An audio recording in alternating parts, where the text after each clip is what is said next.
Hi guys, welcome back to my YouTube channel. Please watch the full video, hit that like button and do not forget to subscribe my YouTube channel. Let's get started.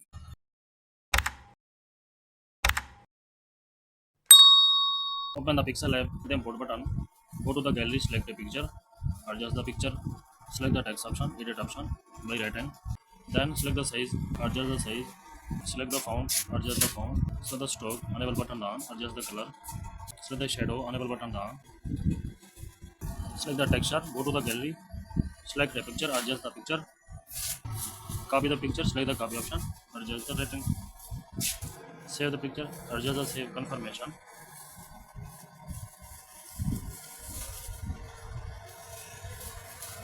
select the 3D shape, enable button down, select the wire rotation, expression. Please like the video and subscribe the channel.